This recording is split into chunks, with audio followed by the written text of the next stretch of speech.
Queridos irmãos, boa noite a todos. Graça e paz no nome de Jesus, amém? Graças a Deus, sempre agradecendo a Deus mais essa rica oportunidade de estarmos na casa do Senhor, como igreja do Senhor, nesse dia tão maravilhoso que é o dia do Senhor, onde o Senhor nos concede a nós, pecadores, abrirmos as nossas bocas para adorar um Deus santo, um Deus misericordioso, gracioso, e termos essa plena comunhão em Cristo Jesus, como também sermos edificados pela palavra de Deus. Isso para nós é um privilégio, é uma honra para a igreja do Senhor. Estou sentindo falta de algum dos irmãos, né? Será que é a chuva que espanta, é? Poxa, só considerando a irmã Lani não pôde estar entre nós, a Iane passou mal no seu trabalho, veio para casa, ela teve que ir para a UPA, então ore pela Iane, tá bom, irmãos? Irmãos, deixa aqui me fazer o reconhecimento dos nossos visitantes, onde nós temos aqui o missionário Guilherme, que está aqui entre nós, está nos visitando essa noite. Daqui a pouco eu vou comunicar o propósito da visita dele. Temos também Júlio César. É? Ah, não, é o Júnior, né? Ah, tá. Digo, rapaz, eu sou visitante, né? É o meu filho ali. Ok. Temos a irmã Patrícia, que está nos visitando essa noite. Temos a Rossi, esposa do irmão Celso. Ok? Então, esses são nossos visitantes, né? O irmão Diácono Elielso, a partir de hoje, está passando a congregar conosco. Já foi falado, daqui a pouco nós vamos fazer a oração consagratória que fazemos, tá, com a irmã Eliana. E também o nosso irmão José Amaro, né? O irmão José Amaro está aí na na casa do seu irmão. Veio visitar e fazer alguns exames. Ele está nos visitando essa noite. Ok? Esqueci de ninguém não, né? Não? Então vamos fazer ou falar nossa frase para os nossos visitantes? Vamos lá?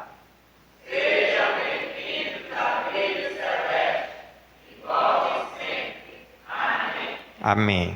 Cometi um pecado, já peço perdão. Também dá as boas-vindas ao diácono Ademar com a irmã Joana, que já estão conosco novamente. Ontem eu liguei para ele, aí não consegui falar com ele.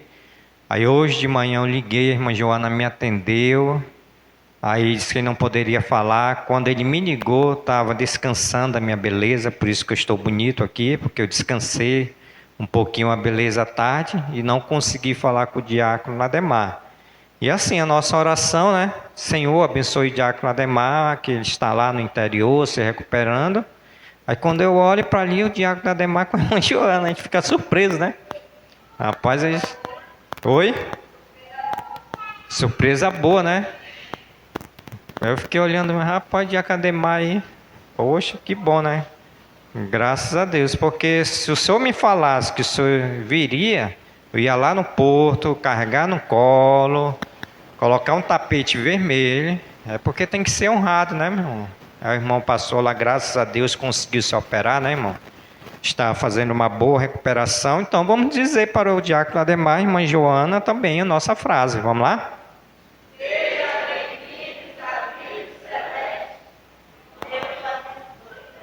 Amém. Epa. Isso, permaneça, ok? Nós amamos vocês e precisamos de vocês aqui. Vocês são muito importantes para nós. Amém, irmãos? Ok, irmãos, está conosco, como já foi colocado lá no grupo da igreja, o missionário Guilherme. O missionário Guilherme me procurou essa semana, querendo uma oportunidade para agradecer a igreja. pela cooperação do recurso financeiro, como também das orações da igreja. E eu dei a oportunidade para ele, vou dar a oportunidade para ele, com a seguinte condição também, né? De ele estar pregando aqui essa noite. Então vamos fazer uma troca, já que eu vou te dar uma oportunidade, tu também me dá uma oportunidade de pregar. Então, os relatórios que ele me mandava, eu passava para a igreja, qual a igreja acompanhou, e ele está aqui essa noite. Nós já até acertamos para nós fazermos, né? Ele vai dar para nós um curso de capacitação sobre evangelismo e estratégias sobre materiais para nós evangelizarmos. Tá bom? Então eu vou acertar com ele direitinho. Já marcamos uma data que vai ser dia 24. E assim, no demais tempo eu vou passar para a igreja. Mas já convido aqui o missionário Guilherme, que vai ter a sua oportunidade para fazer o agradecimento à igreja de forma pessoal.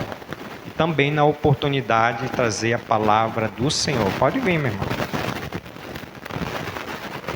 Só disse para ele, olha, lá na igreja, a única solteira que tem, vai casar. Não tem muita jovem solteira, não. O que tem é jovem solteiro aqui, né? Tem uns 3 aqui que casam e não casam. Ok, meu irmão, a palavra está com você. Muito obrigado por ter aceitado o meu convite, tá bom?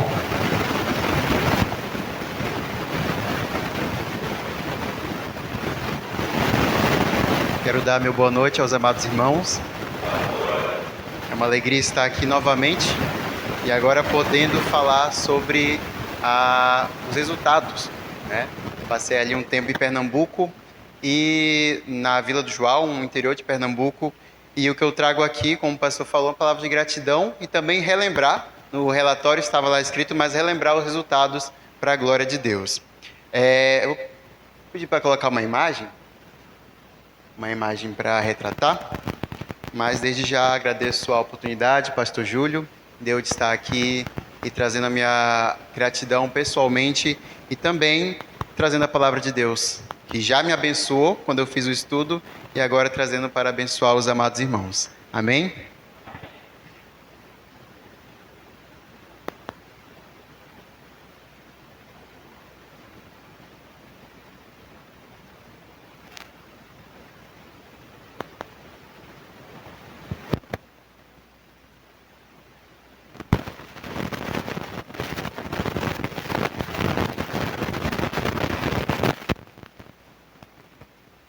Então, nessa foto, todos esses jovens fizeram discipulado com a equipe que esteve em Pernambuco. Então, mais ou menos uns 10 jovens fizeram o discipulado com a equipe, estiveram finalizando, ou seja, foram acompanhados sobre temas, né, um dia a dia, na verdade, algumas semanas, totalizando aí uns 5 meses, e pegaram bastante temas bíblicos, né? Então, por isso que eu escolhi essa imagem, porque é uma imagem que retrata bem a questão da nossa missão ali. Lógico que não foi alcançar só jovens, né? Foram adultos, idosos, crianças, mas essa foto eu gosto muito dela porque se reuniu aí discípulos, não é? Então, como está no relatório, eles estão no relatório com certeza. Nesse trabalho que tivemos realizando em Pernambuco, alcançamos aproximadamente 1.500 casas. Elas foram abordadas, não é uma região tão grande ali, tem cerca de 10 mil a 12 mil habitantes, mais ou menos essa faixa, somando todos os sítios, porque tem a Vila do Juá, é uma vila não muito grande, mas tem os sítios ao redor, né? Sítio Silva, sítio Barrinhos e vários outros sítios ao redor. Somando dá mais ou menos essa quantidade de pessoas de uns 12 mil. E as casas alcançadas foram 1.500 casas abordadas, qual tivemos a oportunidade de estar ali batendo na porta, falando que existe um Deus, falando que existe um Jesus que ele não quer ser alguém longe, alguém distante, mas quer ser um amigo próximo, a qual a pessoa pode conversar e pode caminhar junto.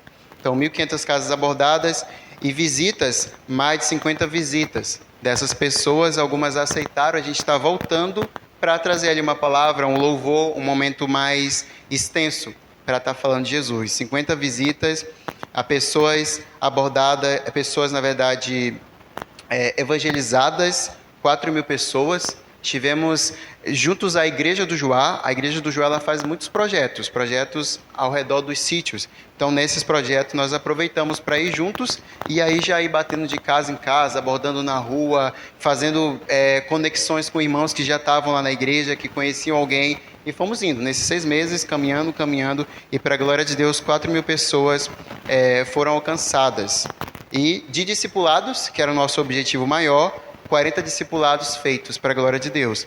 Discipulados não é um estudo rápido, não é algo rápido, não é isso. O discipulado é você falar com uma pessoa, fazendo o primeiro contato, e aí você chama ela para um encontro, para aprender mais sobre Jesus. 40 pessoas, na verdade mais, estiveram aceitando, porém essas 40 permaneceram.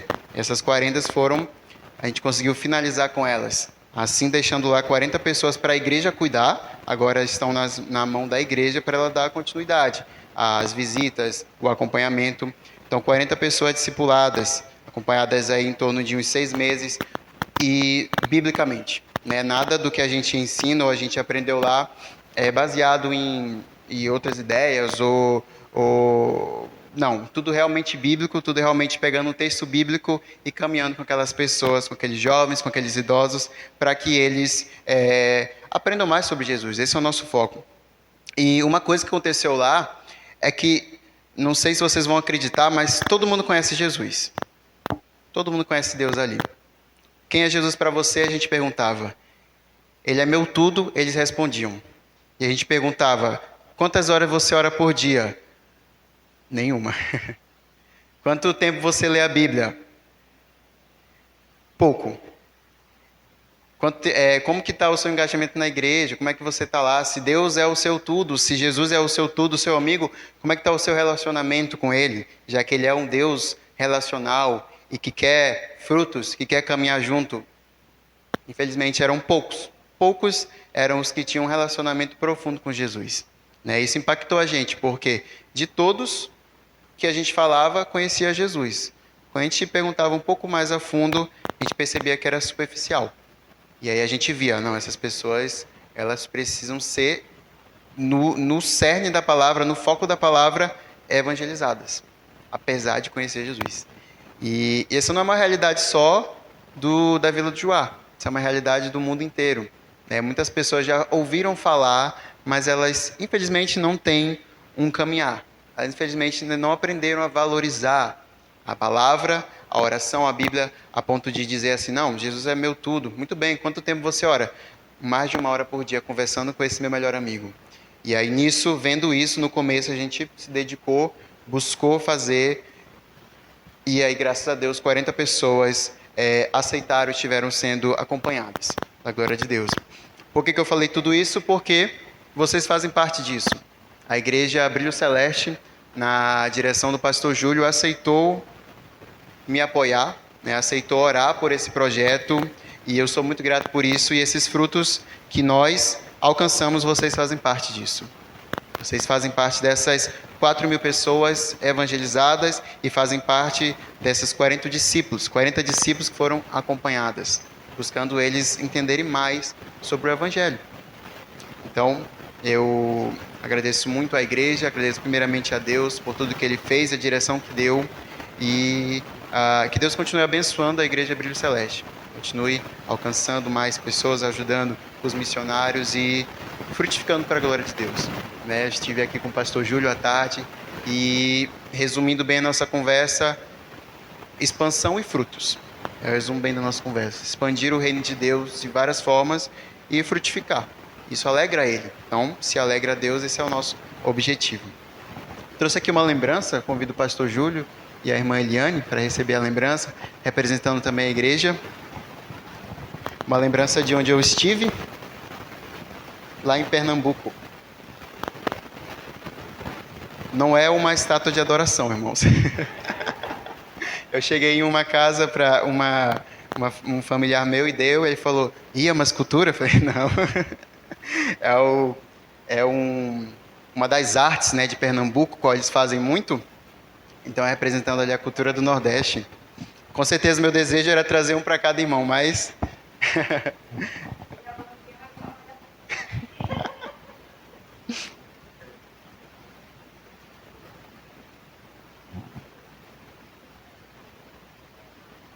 Muito obrigado. Pode pegar. Então, irmãos, meu agradecimento à igreja. E como o pastor Júlio falou, nós já estamos planejando próximos projetos, próximas atividades, justamente para mostrar essa gratidão também. Então, como o pastor falou, já vamos ter aí um encontro marcado para aprender técnicas de evangelização. Como foca a evangelização na continuação, para a gente acompanhar essa pessoa que é evangelizada e assim afirmar, como diz João, um fruto que permanece. Então, nossa oração agora, peço até que os irmãos orem também, juntamente comigo, essas 40 pessoas que ficaram no Joá, vamos orar por eles, orar para que eles permaneçam em Jesus, no que eles aprenderam, e assim gerem frutos aonde eles estão. Sejam um canal de bênçãos ali naquela região.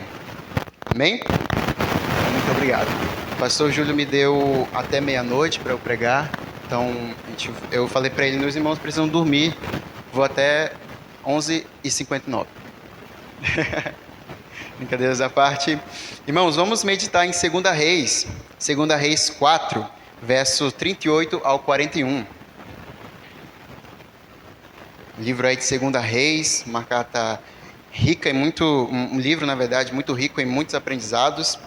Vamos falar um pouco, mais profundamente, sobre direção de Deus na missão. Então, 2 Reis, capítulo 4, na verdade, versos do 38 até o verso 41.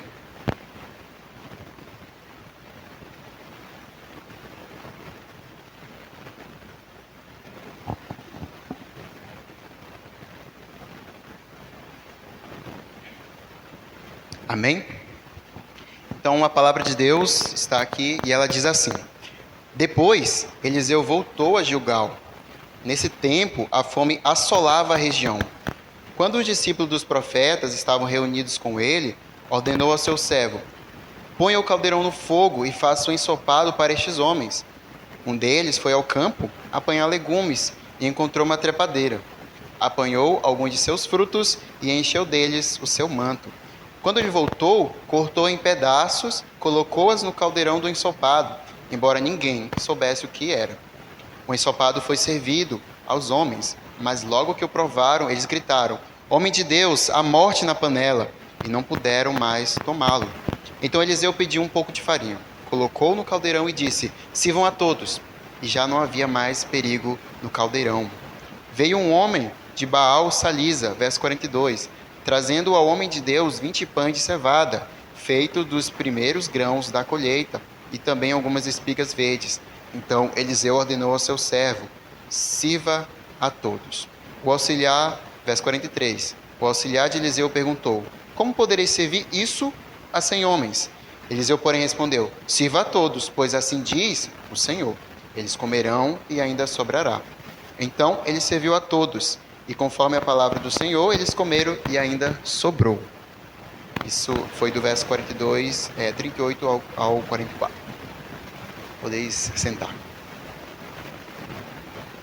Então, o que esse texto fala a nós, dando um foco central da mensagem de Deus nessa noite? Que Deus tem uma missão a cumprir. Deus nos dirige para cumprir uma missão. E nessa missão, Ele direciona. Nessa missão, Ele conduz e Ele provê. É isso que nós vamos falar nessa noite. É fato que nos dias atuais nós estamos vivendo, a gente pode perceber claramente a falta de Deus e uma grande foco ou adoração do eu.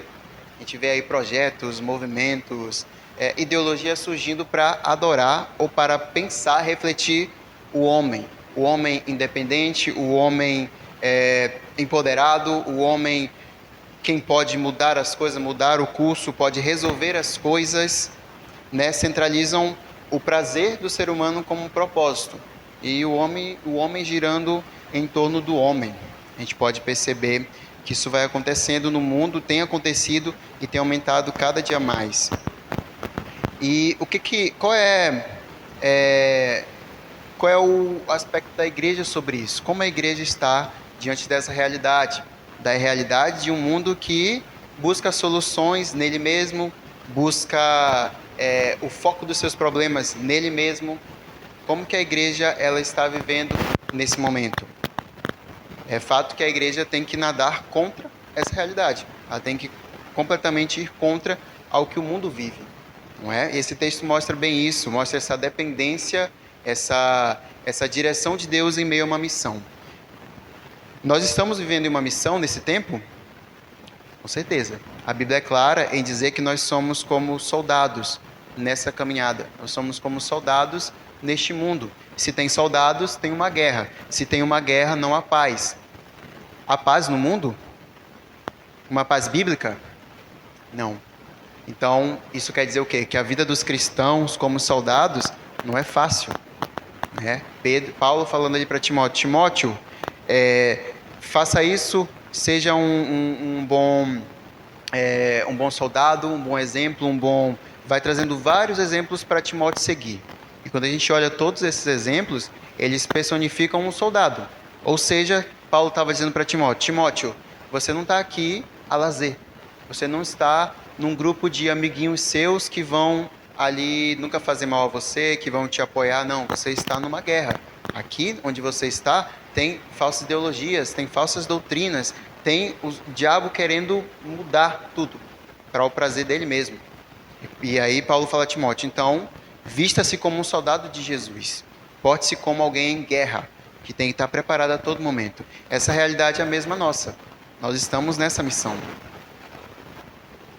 Então essa foi a introdução sobre a realidade do mundo de hoje em dia e também esse texto que nós vamos ver agora. Mas antes de passar já para o texto, falando bem mais, o que estava acontecendo com Eliseu? O que estava acontecendo ali naquele tempo, onde Eliseu ele é usado ali por Deus para reverter uma situação? Por que eles estavam naquela situação?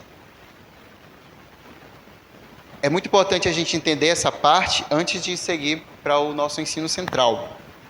Aqui em 2 Reis, eles estavam todos em um período de Israel que ele não estava vivendo bem espiritualmente. Não estavam bem espiritualmente, ou seja, não estavam cumprindo a vontade de Deus. Além disso, a nação estava dividida.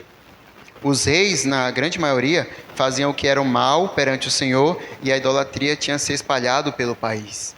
Então, se os reis fazem o que não agrada a Deus, eles estavam levando toda a corte, todo o reino dele para fazer o que não agradava a Deus. Então, estavam em idolatria, estavam adorando falsos reis, estavam fazendo o que era da vontade deles mesmos. Então, esse era o cenário. Ou seja, um cenário em que quem era para estar no centro da vontade de Deus não estava. Estavam na vontade do maligno, fazendo o que era mal.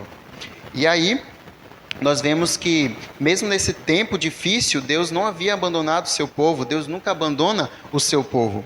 Quando a liderança falhou, que eram os reis, Deus levantou profetas para manter viva a sua palavra. Primeiro foi Elias, vocês conhecem bem Elias, cumpriu muito a vontade de Deus, foi linha de frente em várias situações difíceis, e depois de Elias, ele treinou, acompanhou Eliseu, foi o qual assumiu depois de Elias para continuar nessa frente.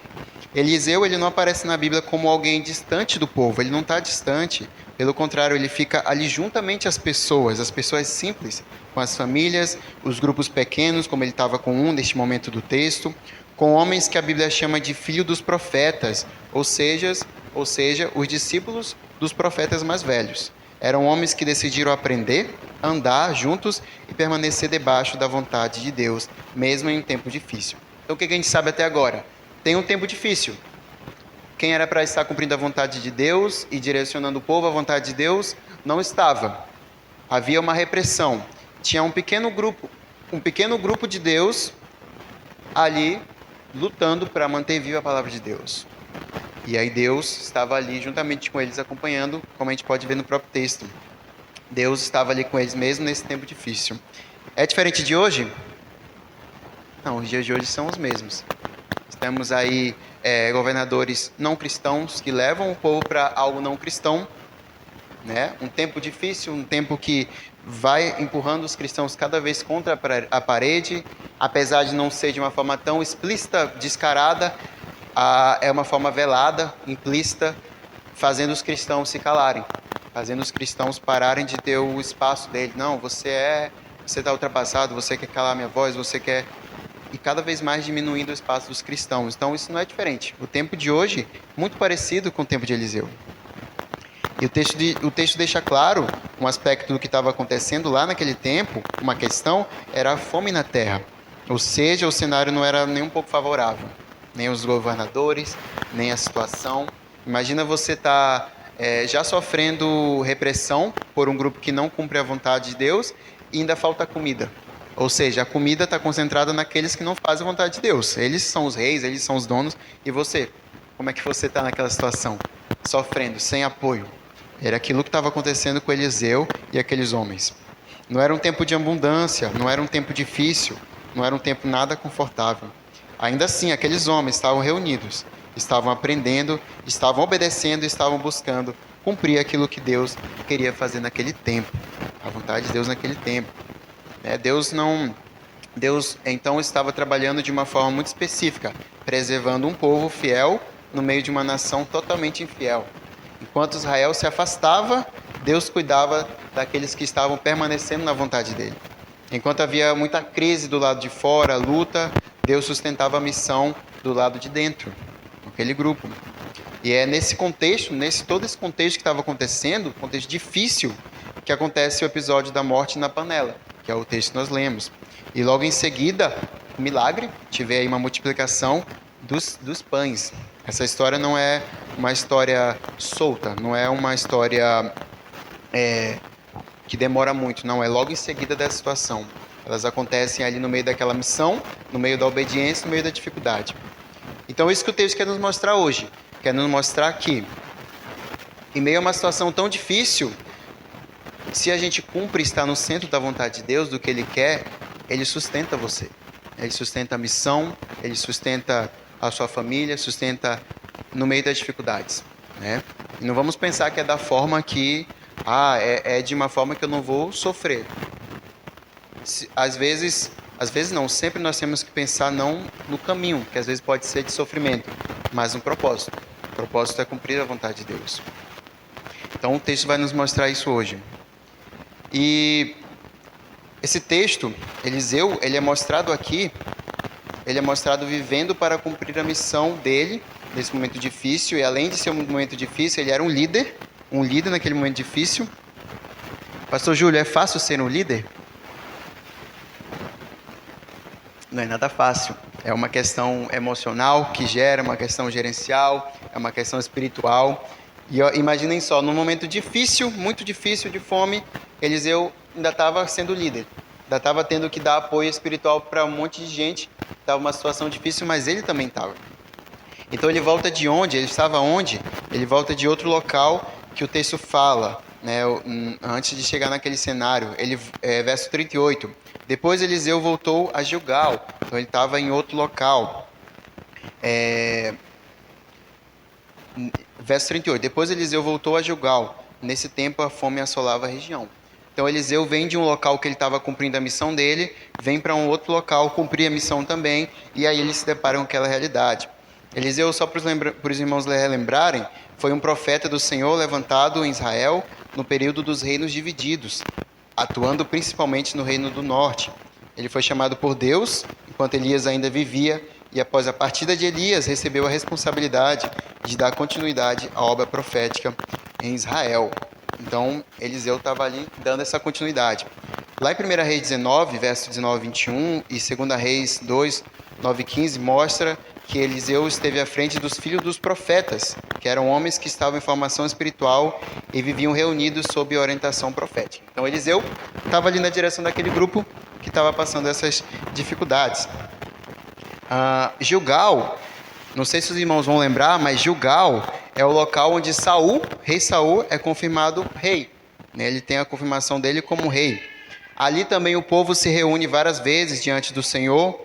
Gilgal estava localizada ao leste de Jericó, próxima ao Rio Jordão, na região central de Canaã, perto de Betel, de Ai. E é dito no texto que a fome assolava aquela região. Por quê? Por que estava acontecendo aquilo? Quando a gente abre em Deuteronômio 28, versículo 38, menciona que a fome ela é como um castigo pela desobediência do povo, né? Uma disciplina. Lá em Deuteronômio 28, 23 ao 24, fala: o céu sobre a sua cabeça será de bronze, o Senhor dará por chuva a sua terra pó e cinza. Então a gente vê que na Bíblia é retratado que a fome é como uma punição por desobediência. Não podemos afirmar isso porque o texto não diz, mas é o que muitas vezes acontecia. Mas é fato que eles estavam passando por um tempo de fome, de dificuldade. Era uma fome na terra. Isso quer dizer que era na região ali, não era no mundo todo, era naquela região, nas cidades importantes do Reino do Norte, que era onde Eliseu estava ali fazendo seu trabalho. Então a gente já viu aí quem era Eliseu, quais situações ele estava passando e que trabalho ele estava fazendo. Então imaginem só, está cumprindo um trabalho em um local difícil, está numa posição difícil e está vivendo essa dificuldade. Eliseu estava passando por tudo isso, mesmo assim ele estava indo de uma cidade para outra para cumprir a missão de Deus. Será que isso é possível nos dias de hoje? Será que é fácil? Fácil não era, nem para Eliseu era. Essa ação, essa decisão, se entregar a Deus a ponto de sofrer, estar ali numa luta, mesmo assim lutando, cumprindo a vontade de Deus. Quem que estava ali reunido com Eliseu e qual foi a ordem que ele deu a um servo? Verso 38 ainda. Diz assim: quando os discípulos dos profetas estavam reunidos com ele, já vimos quem são esses discípulos dos profetas, ele ordenou ao seu servo, um servo dele: ponha o caldeirão no fogo e faça um ensopado para estes homens. Então, estavam reunidos. Essa ideia de reunidos com ele é a ideia justamente de mostrar que eles estavam sob a direção de Eliseu. Estavam em aprendizado, reconheciam a autoridade de Eliseu, estavam à disposição para ouvir Eliseu falando e aprendendo. E aí Eliseu vai lá e pede para o servo dele fazer o quê? Um ensopado. O que era um ensopado? Uma comida cozida, né? Não era um chá, mas era uma comida básica de sobrevivência em um tempo de fome. Então, era comum. A fome chegou em um local, a fome chegou e permaneceu ali, as pessoas tinham o costume de fazer esse ensopado, que era uma comida básica, porém ela dava força para a pessoa, mas era básica. Então a pessoa procurava ali no meio do local plantas, né, que tinham volume, pedaços de planta, e para fazer esse ensopado, que justamente para dar essa sustância. Então não tinha carne, era um ensopado de coisas que eles encontravam para dar uma força para eles permanecerem ali vivendo, né? E aí, o que o homem encontra quando ele vai cumprir a ordem de Eliseu?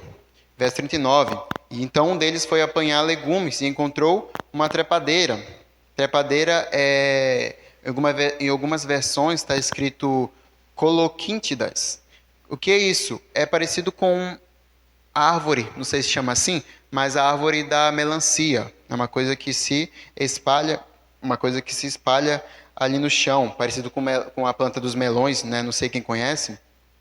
Então ele encontra essa trepadeira e ele pega os frutos. Encontrei aqui algo que é costumeiro de fazer a sopa, então peguei. Pegou, guardou aqueles frutos e encheu, né, a camisa dele, o manto dele. Quando ele volta, ele corta aqueles pedaços e coloca no caldeirão do ensopado. Deixa lá cozinhar, fazer o processo. E aí ninguém sabia o que era. Sabia que era costumeiro pegar coisas parecidas com aquelas. Então ele pegava plantas comestíveis em geral, o que tivesse. E o que acontece quando os homens provam aquela comida, provam o ensopado, segundo o texto, verso 40. Quando o ensopado é servido aos homens, logo que eles provam, eles gritam: homem de Deus, a morte na panela, e não puderam mais tomá-lo. Então imagine de novo essa cena. Você já está sofrendo, você já está com fome, você já está sofrendo represália de um povo que é seu, mas que está cumprindo a vontade do inimigo. Aí você ainda vai almoçar, já não tinha comida, uma situação difícil, e quando vê está comendo algo amargo, algo venenoso. Que situação difícil eles estavam passando ali. Muitos poderiam pensar: meu Deus, abandona esse Deus e morre. Porque a situação era muito difícil, muita questão se levantando contra eles. E aí a história continua. e não puderam mais tomá-lo. Por quê? Porque a planta que eles pegaram, esse melão, vamos dizer assim, quando eles dizem que a morte, é a ideia de que era algo muito amargo. Ou seja, na cultura deles, o que é amargo é tóxico, e o que é tóxico leva à morte. Então, por isso eles falaram, tá numa situação que não dá para comer, é algo não comestível. E aí eles gritam, não puderam comer, não puderam ingerir aquela comida. E aí vem Eliseu, muito graças a Deus, bem direcionado por Deus. Ele vem no verso 41, e o que ele diz? Qual o pedido que ele faz? Dê um pouco de farinha, me dê um pouco de farinha. Ele pega aquela farinha, a farinha é grão triturado, né, uma base alimentar comum, tinha muito, por isso eles tinham. Ele joga ali no caldeirão, colocou no caldeirão e disse, sirvam a todos. E já não havia mais perigo no caldeirão. Então a gente vê aí a direção que Deus dá a um homem que está cumprindo a missão dele. Não é? Então a gente vê já aí que Deus não abandona, Deus não fecha os olhos. Então ele faz, Eliseu tem essa direção, Eliseu vai, coloca essa farinha na panela e agora já não há mais morte na panela, já não há mais perigo, toxicidade, toxinas para aquelas pessoas que estavam famintas, estavam passando por dificuldades. E aí a gente continua a história, a gente percebe que não é muito tempo depois. Passou aquele tempo, aquela situação, logo depois, no verso 42, o que acontece? Vem um homem de Baal-Salisa, trazendo ao homem de Deus 20 pães de cevada, feita dos primeiros grãos da colheita, e também algumas espigas verdes. Então Eliseu ordenou ao seu servo, sirva a todos. É interessante notar que essa ação de trazer esses grãos, 20 pães de cevada, feito dos primeiros grãos da colheita, não é uma ação solta, não é qualquer ação. Não, essa ação ela representa que esse homem que trouxe reconhecia Eliseu, reconhecia aqueles homens. Como o quê? Como pessoas de Deus. Por isso ele vem e traz o quê? Os 20 pães de cevada, feito dos primeiros grãos da colheita. Olha só que bênção acontece aqui nesse texto. Imaginem vocês passando por dificuldades, passando por situações difíceis mesmo, como vamos imaginar aqueles servos de Deus estavam passando. Depois de passar, vem um homem falando, trouxe aqui o primeiro bezerro que tem na minha fazenda. Já está gordo, agora trouxe para vocês. Era essa mais ou menos a direção que Deus dá para esse homem para honrar aquelas pessoas que estavam ali. Trouxe ali os primeiros grãos da colheita e também algumas espigas verdes. O texto deixa claro, usando algumas, retratando que não era muito, que eles não tinham fartura, então era uma pequena parte. Então Eliseu vem e fala, muito bem, sirva a todos. Então esse homem vem ali daquela cidade situada no território de Efraim, não era muito distante de Gilgal, próximo, provavelmente perto, e traz essa bênção, as primícias. A Eliseu foi um ato de fé, um ato de fé e fidelidade espiritual. Em um período onde o reino do norte estava rompido com o templo de Jerusalém, não estava acontecendo rituais para Deus, porque Israel estava mergulhado em idolatria, a Baal. Um homem lá de um local chamado Baal-Salisa ignora, vamos dizer assim, o sistema religioso da época, que era qual? Levar essas coisas que ele trouxe para o sacerdote, naquela cultura, se caso tivesse um povo de Deus realmente reunido da forma correta, mas não tinha. Então quem que ele reconhece como esse sacerdote? Alguém de Deus? Eliseu. Ele vem e traz essa bênção a Eliseu. E aí, que pergunta o auxiliar ou o servo de Eliseu faz para ele, tendo em vista a lógica que ele notou? Aquele servo notou uma lógica. Isso aqui é lógico que não vai dar para todo mundo. O que ele fala? O auxiliar de Eliseu perguntou, verso 43, como poderei eu servir isso a 100 homens? A gente tinha ali 100 homens. Eliseu, porém, responde, sirva a todos, pois não é eu que falei, pois assim diz o meu Senhor, o meu Deus, o meu orientador. Eles comerão e ainda sobrará. Então ele serviu a todos e conforme a palavra do Senhor, eles comeram e ainda sobrou.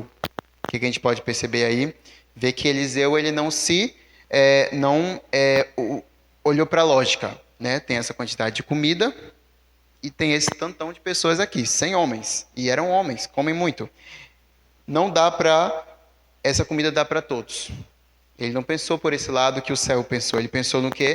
Na afirmação que Deus já tinha dado a ele, que era: dê a comida para eles e dessa comida que tem ainda vai sobrar. Eliseu vai e direciona nessa realidade, nessa verdade que ele ouviu, e ali a gente pode ver no continuar do texto, eles comeram e ainda sobrou. Então a promessa de Deus aí sendo cumprida na palavra de Deus, dizendo que iria sobrar, ou seja, iria dar para todos. E convido os irmãos a ler novamente o texto, agora tendo todas essas informações já captadas, ou escutadas. Vamos ler o texto novamente, verso 38 ao 44. Depois, Eliseu voltou a Gilgal. Nesse tempo, a fome assolava a região. Quando os discípulos dos profetas estavam reunidos ali com ele, ordenou ao seu servo: ponha o caldeirão no fogo e faça um ensopado para estes homens. Um deles foi ao campo apanhar legumes e encontrou uma trepadeira. Apanhou algum de seus frutos e encheu deles o seu manto.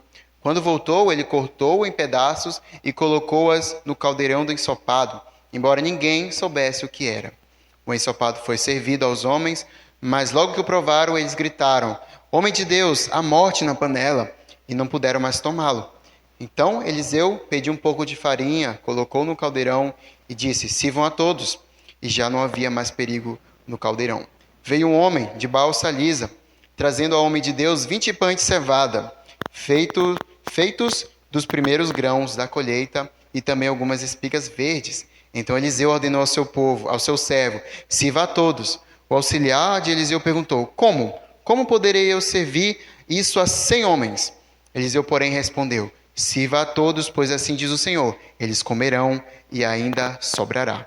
Então ele serviu a todos, e conforme a palavra do Senhor, eles comeram e ainda sobrou. O que a gente aprende? Qual é o ensino central? Qual é o que Jesus está ensinando aqui para nós?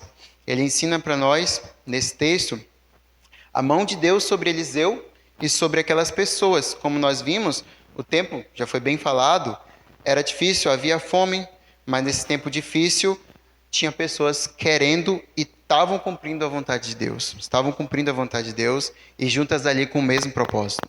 Servir a Deus naquele tempo, Deus naquele tempo estava levantando profetas, uma resistência espiritual em um tempo de idolatria e desvio dos corretos caminhos por parte do povo de Israel. Então, o que é claro nesse texto é Deus cuidando dos seus em cada detalhe e momento. O Deus da missão cuida dos que estão envolvidos nela. Se a missão é dele, se foi ele que dirigiu, ele está em cada situação e sabe das necessidades. Aquelas pessoas ali estavam vivendo essa realidade. Momento difícil, tempo difícil, mas Deus cuidando dos detalhes. Enquanto os filhos de Deus fazem a vontade dele, Deus suporta, Deus ajuda eles a cumprirem isso de uma forma com suporte. Então, esse texto quer ensinar para nós que nós não devemos olhar para as situações.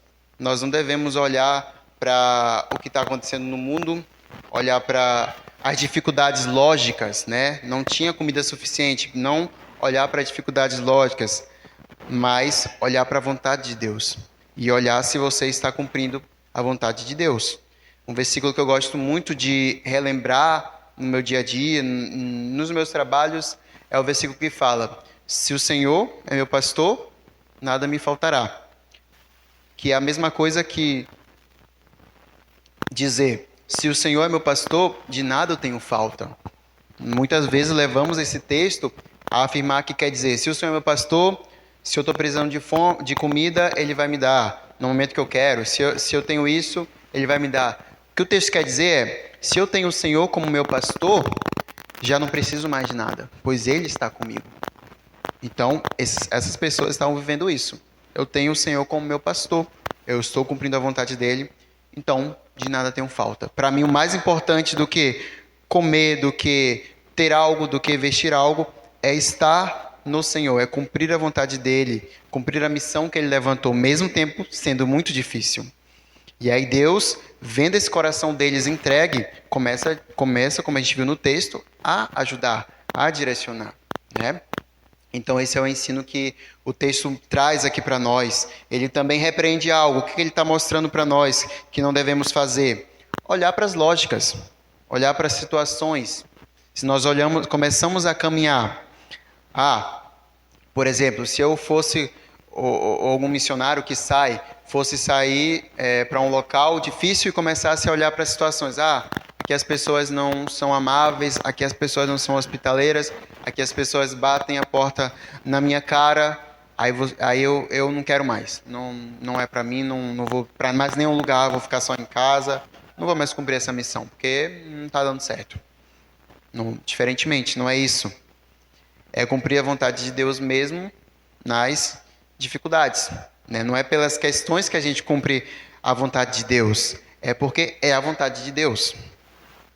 Então, esse texto repreende a gente a olhar para situações que nos deixam esmorecidos, que nos deixam sem ânimo para continuar.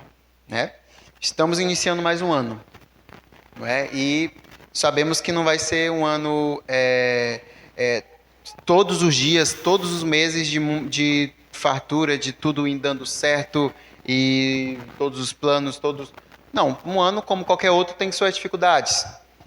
Mas o que nós vamos estar fazendo? Vamos estar olhando para elas, isso desmotivando você da igreja, de cumprir a vontade de Deus, de estar em comunhão, de buscar trabalhar e frutificar para Deus? Não. Então o texto repreende isso. Repreende olhar para situações que é do mundo, mas é do mundo, passageiro. Dura o quê? Um tantinho desse comparado à eternidade que nós vamos ter com Deus. E a alegria maior é chegar lá nessa eternidade e dizer: Deus, meu Pai, cumpriu o que o Senhor mandou fazer. Aí Deus, muito bem, servo bom e fiel, entra no gozo do seu Senhor. Então esse texto ele nos leva a valorizar a ação daqueles homens que estavam ali reunidos no tempo difícil, tomaram a decisão de estar ali reunidos. Devemos valorizar isso e devemos valorizar a mão de Deus sobre as situações. É um momento ali difícil, um momento, vamos dizer assim, uma provação. Não tinham comida, Eliseu confiou em Deus, e o que acontece depois? Vem a bênção, vem a fartura. Um homem de Deus trazendo comida, apesar de ser pouco, Deus ajudou e ela se multiplicou. Que os homens comeram e ainda sobrou. Devemos valorizar a ação daqueles homens que estavam permanecendo mesmo na dificuldade e a ação de Deus na vida daquele homem que veio e trouxe bênção para aquele corpo, para aquele povo, que estava ali reunido. Então, é algo que nós devemos valorizar sempre. A mão de Deus está sobre nós. A mão de Deus está nos ajudando e a ação desses homens deve refletir, deve ressoar como um exemplo. Vou estar aqui reunido em um grupo que cumpre a vontade de Deus. E a instrução clara que esse texto deixa a nós, verso 44, vamos ler? Verso 44, diz assim: Então ele serviu a todos, e conforme a palavra do Senhor, foi a palavra de nosso Deus, eles comeram e ainda sobrou. Eles comeram e a vontade de Deus foi cumprida. Não é sobre a comida, não é sobre a situação que aconteceu aqui, mas é sobre a obediência à palavra de Deus e Deus direcionando. A obediência à palavra de Deus e Deus cumprindo a vontade dele. Então essa representação aqui nesse texto, nesse último verso, é muito profunda. Conforme a palavra do nosso Deus, nosso Pai, nosso amigo, tudo nesse acontecimento mostra isso. Estar dentro da vontade de Deus é bom. Cumprir a vontade de Deus é bom. Deus abençoou. Nosso Pai estava cuidando daqueles que estavam preocupados em cuidar das coisas dele. E hoje em dia é a mesma coisa. Deus cuida. Eu posso testificar isso, um testemunho próprio mesmo. O tempo do ano passado, na missão, não é fácil, A missão não é fácil. A missão puxa várias coisas, de várias áreas de você. Mas eu pude testificar que, naqueles momentos, Deus esteve ajudando, no emocional, no gerencial, porque eu estava atuando em uma área da direção, da liderança. Então, não é fácil, mas Deus estava ali. Pude testificar orando, entregando, Deus movia. Deus acalmava, Deus enviava alguém para dar uma palavra, Deus enviava alguém para dar uma luz em um momento de decisões, né? Então Deus faz isso em todo o tempo. Deus faz isso com os filhos dele. Então nós não podemos duvidar do caráter de Deus. Nós não podemos duvidar, pensar que Deus só era naquele tempo. Não, ele é hoje. Ele é hoje um Deus que quer que os filhos de Deus estejam reunidos, cumprindo a missão, independente do tempo. Cumprindo a missão, independente da lógica que se levanta no mundo. Mas cumprindo a vontade dele. Né? Para aqueles profetas, era qual? Manter a palavra de Deus viva naquele momento em que queriam matar a palavra de Deus, matar a verdade. A missão deles era essa. Qual é a nossa missão hoje em dia? Qual é a nossa missão agora? Continuar mantendo essa palavra, continuar pregando o evangelho. Quando eu falo pregando, é de diversas formas: evangelização, o discipulado, o acompanhamento de pessoas. É a missão muito parecida. E o caráter de Deus é o mesmo. O caráter de Deus ajudando, chamando os filhos de Deus a estar juntos, a estar cumprindo. Então é o mesmo. Porém, o que nós devemos pensar? Será que nós estamos seguindo o bom exemplo desses servos de Deus? Será que nós estamos firmes a ponto de agir igualmente esses servos de Deus? Né? Então, a Bíblia ela é aplicada hoje. Então, ou seja, se nós estamos servindo, estamos agindo igualmente a esses servos de Deus, Deus há de nos ajudar.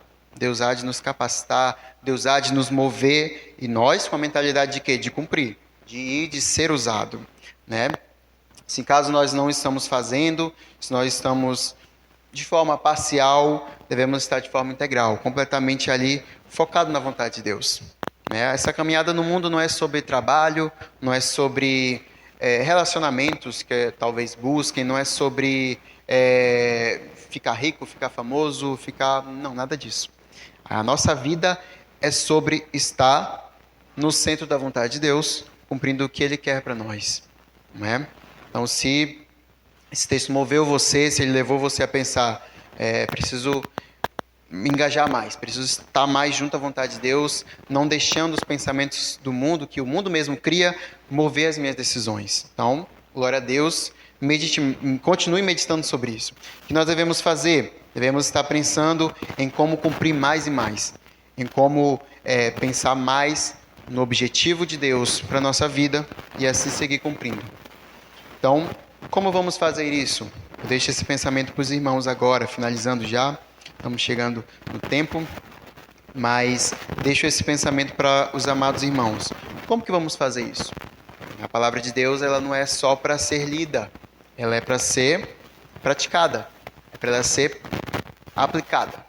Então pense em cada um em si mesmo. Como que eu vou fazer isso? Como que eu vou agir igualmente? Esse texto me chama a agir, me chama a estar cumprindo no centro da vontade de Deus, porque aí eu sei que Ele vai estar me orientando, mesmo que seja difícil, mesmo que seja várias coisas se levantem, não é? Então pense sobre isso, convido vocês a praticar juntamente comigo. Eu estou nessa caminhada, não é fácil, com certeza não é fácil, mas é uma caminhada que gera alegria. Está na vontade de Deus, está buscando cumprir o que Ele pede, gera alegria em você, gera um sentimento de não, eu estou fazendo certo, eu estou cumprindo o que eu fui chamado a fazer, estou cumprindo o meu significado de vida, né? Tantas pessoas buscam, qual é o sentido da vida, qual é o que eu devo fazer na vida. Os cristãos não devem ter essa pergunta. Os cristãos já está bem claro na Bíblia qual é a missão deles. É ter um relacionamento com Deus e gerar frutos e frutos que permaneçam, cumprindo toda a vontade de Deus. Assim Deus vai estar com você e você focado nele. E aí depois a eternidade com Ele. Amém? Então, convido os irmãos a baixarem suas cabeças e fazerem uma oração. Enquanto eu vou orando, orem também, pensem sobre isso e vamos conversar com o nosso Pai. Senhor Deus e Pai, eu começo esta conversa com o Senhor juntamente com os irmãos, agradecendo ao Senhor, porque o Senhor é um Deus relacional, principalmente o Senhor é o Deus da missão, o Senhor é o Deus que está na missão, está vendo cada acontecimento e está direcionando, está ajudando. Eu posso testificar e testemunhar isso pela minha própria vida em missão. O Senhor esteve comigo, o Senhor esteve direcionando nas dificuldades, esteve usando a igreja Brilho Celeste para estar me ajudando também. E eu vi a tua mão poderosa E mesmo várias dificuldades acontecendo, podemos ver pelo final. Muitas pessoas evangelizadas, 4.000 pessoas que receberam a palavra de Deus, 40 pessoas foram acompanhadas, 40 pessoas que entregaram a vida a Deus. Então, eu posso testificar que o Senhor é Deus na missão. O Senhor é Deus que acompanha a missão e está direcionando a missão. Agora eu oro por mim também, mas também por essa igreja, pelo pastor Júlio, o ministério dele, que nós venhamos viver esse texto com toda integridade, Pai, sabendo que, mesmo em meio a dificuldades, o Senhor está ali e o Senhor está direcionando. O Senhor está trazendo o suprimento, está trazendo a paz, está direcionando para que nós venhamos cumprir a Tua vontade, o Senhor cuidando de nós, Pai. Essa igreja venha ser uma igreja cumpridora da Sua missão, como já tem sido, venha frutificar cada dia mais para a Tua glória, gerando muita, muita alegria para o Senhor, como bons soldados que buscam alegrar o seu general, buscam alegrar o seu comandante, Pai. Pois quando o general se alegra, ele abençoa mais ainda o soldado. Assim é o Senhor. Quanto mais nós produzimos frutos e te alegramos, mais o Senhor abençoa, mais o Senhor dirige, mais o Senhor vai direcionando nossos passos. É isso que eu peço para essa igreja também. Desde já peço à minha igreja também, que está ali cultuando. Nós venhamos todos ser igrejas cumpridoras da Tua vontade. Igrejas unidas que cumprem e buscam sempre cumprir Tua vontade. No determinado tempo que o Senhor colocou sobre este tempo, vamos estar todos juntos ali, alegres, regozijantes, por termos passado esse tempo cumprindo a Tua vontade, Pai. Essa oração que eu peço para essa igreja, a bênção também que eu deixo a essa igreja, minha gratidão por essa igreja, Pai, o que o Senhor moveu nela. Em nome de Jesus, Teu amado Filho. Amém. Então passo a palavra ao pastor Júlio, e dar continuidade.